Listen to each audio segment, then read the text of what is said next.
भारतीय पौराणिक कथाओं में सांप को पूजा जाता है। ऐसे शायद ही कोई ग्रंथ होंगे जहां सांप के बारे में वर्णन न किया गया हो।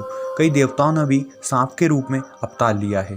दोस्तों, आज हम बात करने वाले हैं थाईलैंड के एक ऐसी गुफा की जहां पत्थर से बना बहुत बड़ा सांप मिला है। दोस्तों, लोगों का कहना है कि यह एक जीवित इंसान था, परंतु श्राप के कारण ये एक पत्थर के बने सांप में बदल गया है। तो दोस्तों, ये एक अफवाह है या फिर पूरी सच्चाई, देखने के लिए इस वीडियो को अंत तक जरूर देखें। दोस्तों, ये कहानी थाईलैंड के एक जिले की है जहाँ राजा उरु राज करा करते थे। दोस्तों, राजा उरु के एक पुत्र भी था जो कि बहुत प्रतापी था। एक दिन उसे एक कन्या मिली जो कि बहुत खूबसूरत थी। दोस्तों, उस कन्या ने उसे पसंद कर लिया था। वह राजकुमार से शादी करना चाहती थी, परंतु समस्या यह थी कि वह कन्या एक नाग कन्या थी। दोस्तों, उसने अपने पिता को यह बात बताई कि वह उस लड़के से शादी करना चाहती है, परंतु उसके पिता ने उससे मना कर दिया क्योंकि उसके पिता नहीं चाहते थे कि वे एक साधारण इंसान से शादी करे।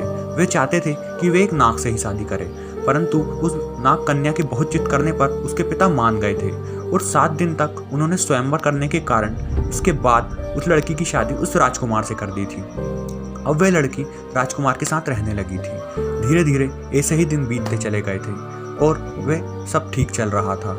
3 साल तक जब उनकी कोई संतान नहीं हुई तो वह कन्या वापस अपना नागिन का रूप धर के अपने पिता से मिलने जा रही थी। इसी बीच उसे एक नौकरानी ने रूप बदलते देख लिया था और ये बात पूरे शहर में फैल गई थी।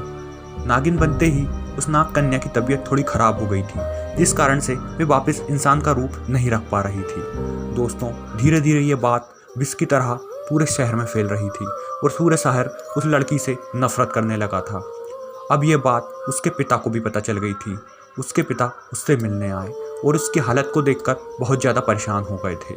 उसकी हालत को देख उसे वहाँ से ले गए और उन्होंने कहा कि मैं अपनी सेना को लेकर तुम्हारे राज्य को पूरा विनाश कर दूंगा, और ये कहकर वहाँ से चले गए। दोस्तों, इसके बाद वे उसी रात अपनी सेना के साथ वापस आए और उरु को पूरे सेना पर हमला कर दिया।